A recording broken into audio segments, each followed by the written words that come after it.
Hey everybody, welcome back. I'm in the middle of quite the project, and a lot of you may be in the same situation that I am in.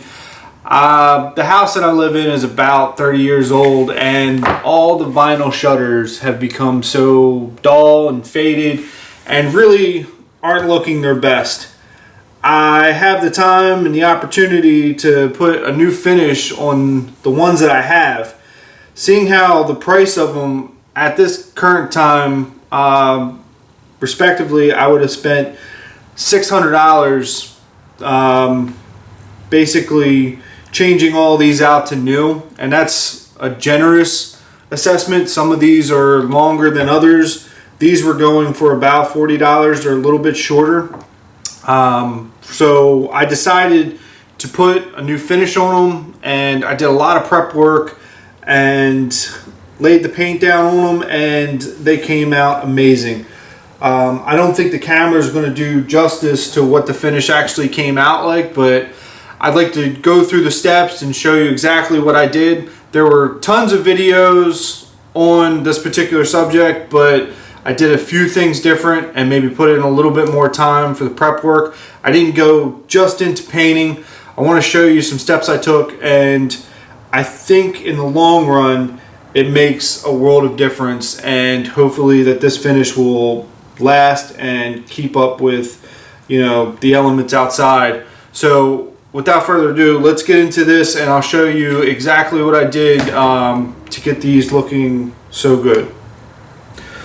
Okay, so I've lived in this house for about 8 years and never was really a fan of the maroon shutters that were on the exterior. I always wanted to change the color and basically refinish them or buy new ones. I'm not sure if they were always this expensive, but going to Home Depot and Lowe's, I saw that a shutter about this size was about $40 to $42, and adding them up, that would have been pretty costly. The longer lengths were going to be definitely a lot more money, and with refinishing them, I think I'm going to be well under $200, maybe $180 range, depending if everything goes smoothly. I'll walk you through the steps that I took to get this finish.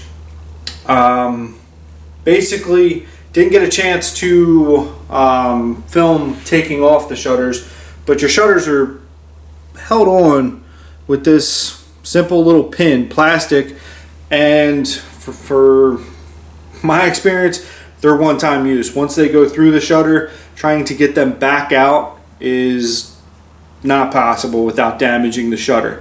So getting them off the house, I would just snip the back of them, and then you can basically just push through and get the head of the pin off the shutter.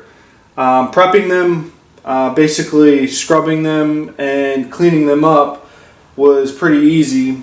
Getting them off the house was the most difficult part, like being on a ladder, but having the head of the pin, I just took a simple pry bar, got behind it, gave it a good yank, and there's a technique to it, but prying it was definitely damaging the shutters, and didn't want to go that route. So a good technique of just a solid yank will give you that shutter, and basically spent a good day with a medium bristle brush cleaning them off and making sure that all the wasp nest and dirt, debris like spider webs, cobwebs, everything was washed off.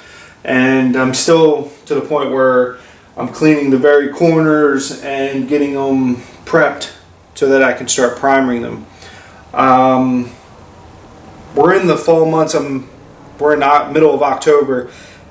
Less chance that you're going to pull these shutters off and encounter spiders, wasps, get bit by something. I would definitely recommend waiting till about this time. You get some cooler days or some mild days to where it's not too hot.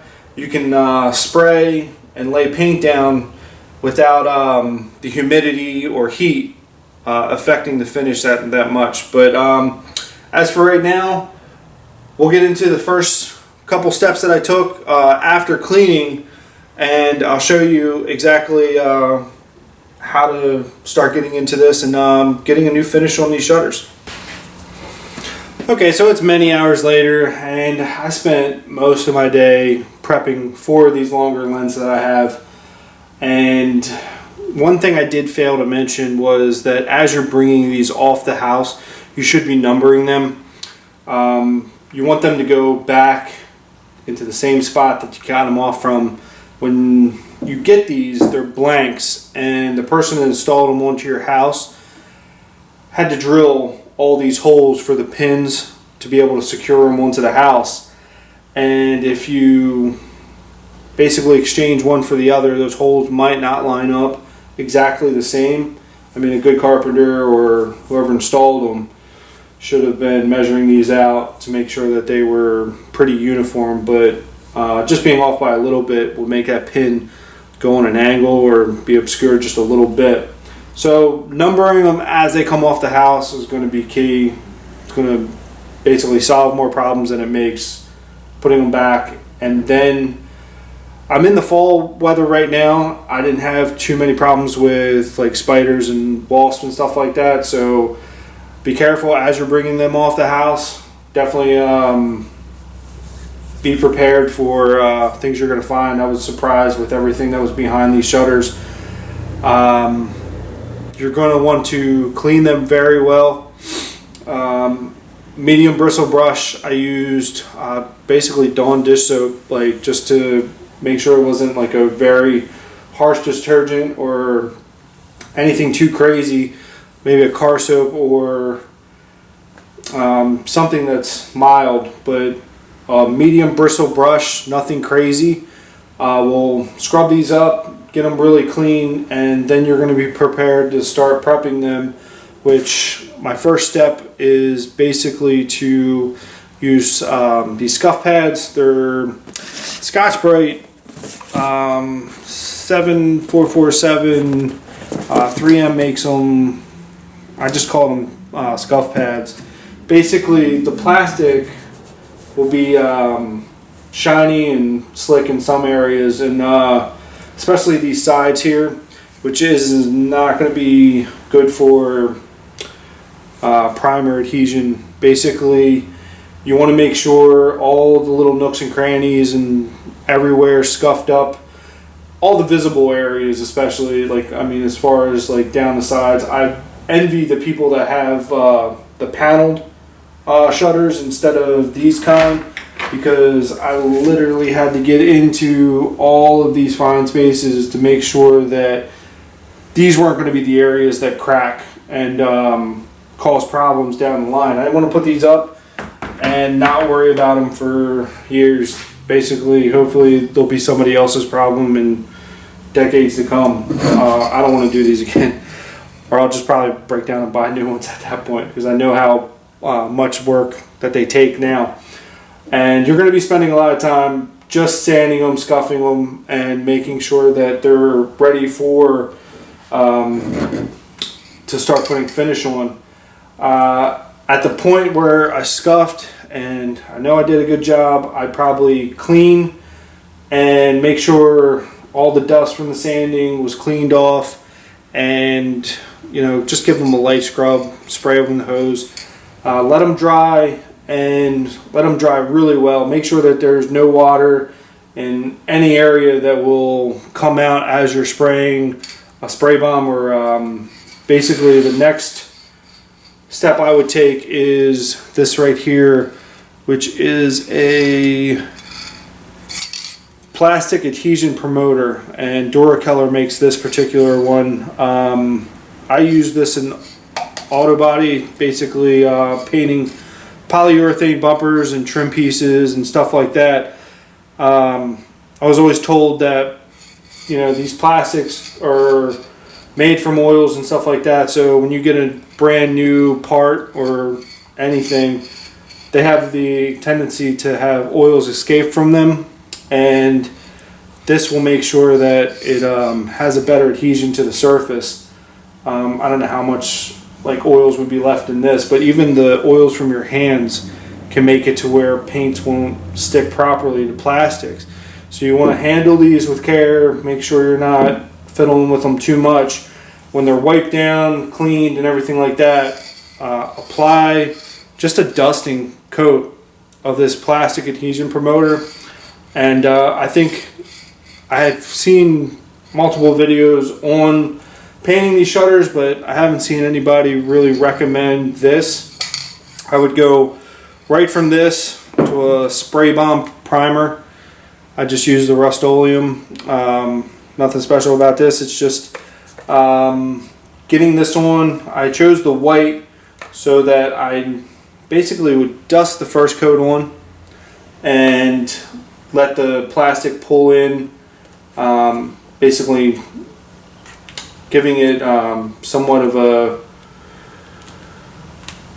not a crazy glossy surface to do the second coat, to go from the first coat to the second coat. So you want to be able to see the plastic through. Like this maroon will basically be visible, but your second coat, once you lay that on, you should be trying to fill in the spaces where you didn't hit as heavily the first time. The first coat, I'm definitely getting into these areas first and not really trying to hit the area again until my second coat, and then fanning basically up and down the plane of the shutter. Once you have your second coat of primer, and it basically, when I'm spraying these, I'm bringing them back inside, and I'm using this right here, which is a propane heater, and I'm heating the garage to a point where I'm burning up most of the humidity that's in the air, which is essentially making my garage like a paint booth. Making sure it's well ventilated and everything like that. I have a chemical monitor, or it's not a smoke alarm, but it tells you if there's any dangerous breathable things in your atmosphere that you don't want to be breathing in. The idea is to dry them as quickly as possible, and making sure that the humidity's out of the air is going to give them a nice cure as far as the drying process goes. And in between coats, like the rule of thumb I was always told was that if you can smell the primer or paint, it's not dry. So you want it to almost have no smell whatsoever, and then you'll be ready for your next coat. And basically not rushing it is like a big part of it. So I basically spray the primer on, bring them in, dry them, 2 coats, make sure that they're properly dried. And I didn't go the route of spraying the paint onto them because I didn't want to dilute paint. I didn't want to get into the spray guns. I wanted to take my time with it, and I just went with a simple, this is the Behr mid-grade exterior satin enamel. I went with satin. It's got a little shine to it. It's not really glossy. It's not going to be crazy on the house. Like, it's going to be a nice finish, and it's still going to have some shine to it. It's going to pop. But the satin's what I went with, and basically all I did was the flat areas. I used a roller and rolled onto the flat areas, and I just use a basic sandwich bag in between coats to save the roller. It can get expensive if you're going through them like that. So I just roll it down and use that roller again. And then I will go over with, I usually wet the brush and get a nice wedge to it. And if I can't get it with this brush, I'm starting to really appreciate these foam applicator pad things. Basically, they have such a wedge on them, a tip. You can get these really narrow. This is a 2-inch, you can get a 1-inch. And you can really get into those areas and get those basically over applied areas and get those drips, and make sure that you don't have any drips or runs making sure that your finish is off to a good start. Right now, hoping that tomorrow morning I can start primering them and we can get into basically that portion of finishing them. But I kind of went through all the steps. I hope I remembered everything. There's a lot of information, and sorry for talking so long. Hopefully you can stay with me, but as for now, we're going to wait for tomorrow and we can start applying the finish. So hopefully no rain. Okay, so it's the next day and I was up till probably about 3 o'clock in the morning scuffing these down and making sure that they were ready for primer today. The weather's holding out, so I'm hoping that I have at least a chance to get 2 coats of primer on these shutters. I'm going to be running them back in and out of the garage using the propane heater to really help with that drying process, getting all the humidity out of the air, and really helping with that curing of the primer so that I could be painting within a couple of days. We're going to go right out and start with the primer promoter, adhesion promoter. Basically spraying this on, you just dust coat it. I'm going to leave them outside to dry a little bit and then go straight to primer. But hopefully today I can get these 2 coats and I'll be ready for paint. Alright.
this weekend I was able to put 2 coats of primer on all the shutters, and everything came out really good. Right now I'm going to be starting the process of putting 3 coats of paint, which is a brushable, just bare exterior. It's a satin finish enamel, which I'm going to give 4 hours in between. So for the next 3 nights, I'd like to get at least a coat on and help with the process by using the propane heater.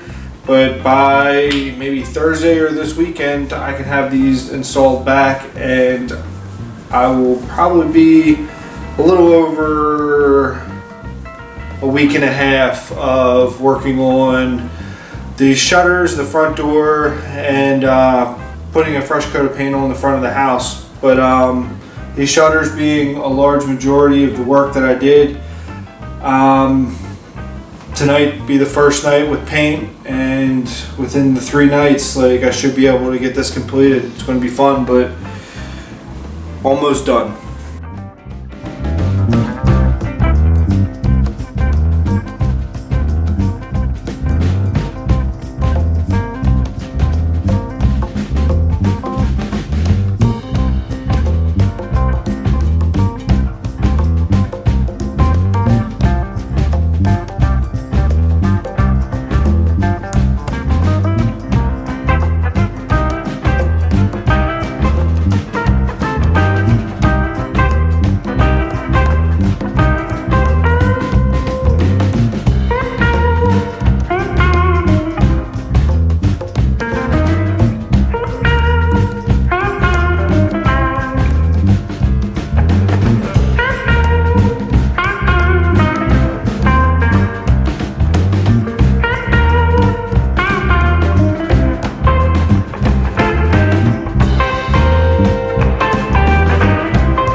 Well, the shutters made it back on the house, and I couldn't be happier with the way they turned out. The finish just, came out amazing. And coming home now, from going to the maroon to the black, it's definitely a world of change. It looks like my whole house had a facelift. As far as the math, like, I did a little assessment as far as what it would have cost and what it did cost me to refinish these, and I'll put this on so you can pause over it and maybe make an assessment of what you would rather do.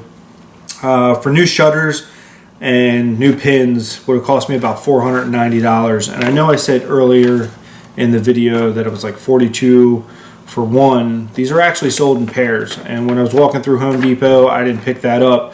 I changed the math a little bit, but I would have probably broke down and refinished them anyway. which refinishing them, I used about 7 Scotch-Brite pads, 12 cans of primer, 3 cans of spray promoter, 1 roller, a brush, about 80 shutter pins, and 1 gallon of Bare Ultra exterior paint in black. And with all that, it cost me about $217, which is about a total savings of $270. And I know I could spend that money elsewhere now. As far as, you know, the holidays are coming up, the house looks great, and I didn't spend a whole lot of money like getting this project done, which I'm really happy with. I went the route of, you know, the Bare Ultra, you know, in a gallon, only because I did want to, you know, paint the door too, and I didn't want to spray bomb everything. If you were going the route of spray bomb, like I'm in the first week of November, and I knew I was going to be limited on, you know, the good days I could spray outside. So I just wanted to take my time and bring them in here and, you know, not really spray inside the garage and get overspray on everything. So it was a better route for me to take with the painting them on. But, you know, I didn't show, you know, a lot of how I took them off the house, you know, how I cleaned them, and all the sanding that I did to them, which I scuffed them up with the Scotch-Brite pads, and it was hours. Especially, like, I envy the people that have the solid panels, only because it would have saved me hours of scuffing them up. I had to get into every little detail to make sure that those weren't going to be the problem areas, and that's where the finish was going to crack, or, you know, it wasn't going to look that great or actually have a good adhesion to the panel itself. But it would have saved me a ton of time even with the painting, because with the panels I could have probably just used a roller, and with the slatted ones, I wish I would have known ahead of time which paintbrush to actually use. I always go with this little, you know, short handled Blue Hawk, but actually the thinness of this, it's a Worcester Pro nylon brush, really got into those slats a little bit better, didn't apply as much paint. So pay attention to what kind of brush you're using. You might save yourself a little bit of time using a narrower brush if you're doing the slatted ones. If you're doing the solid panel ones, I would say a roller, and take up the drips and stuff like that, either with the wet brush or just one of these foam applicator pads, because it's got a nice wedge and you can get into those crevices and take care of any drips or anything like that. Definitely a fan of these. I have barely ever used these, but for painting projects, I'm going with them a little bit more. As far as reapplying them to the house, a trick I did use was with the masonry block or the brick, the mortar kind of wore out, and taking them on and off, like, wore the drill holes out a little bit. And I did use a little bit of, like, trimmer cord, which I knew it wasn't going to rot out or it wasn't going to do anything. As far as it's probably nylon as much as the pins that you're putting in with it. Made up a little bit of the difference of the wear, and probably could be used on the house as well, better than, you know, trying to use some kind of shim or something to take up the difference to make sure that that pin's basically getting onto the house. I wish I would known the pins weren't going to be reusable, but I probably wouldn't have went the route of trying to refinish them and make them look good to reuse them. Buying new ones was probably the best option, being that they were $55. You know, I could see where people were trying to save them, but it was just too much trouble to try to get them back out of the shutter. Maybe somebody, you know, drilled theirs out a little bit more than mine and they could get them out easily, but it just wasn't an option for me. Bought new pins, and everything came out great. Like, as far as the front door, the finish, and, you know, the shutters itself, like, we're really happy with it, and we're excited for the holidays to quickly get here. But as far as this video, I think that's going to do it for now. If you like this video, please give it a thumbs up so other people can find it. Consider subscribing. I got a ton of projects coming up. For this one, like, that's going to do it. Till next one, thank you.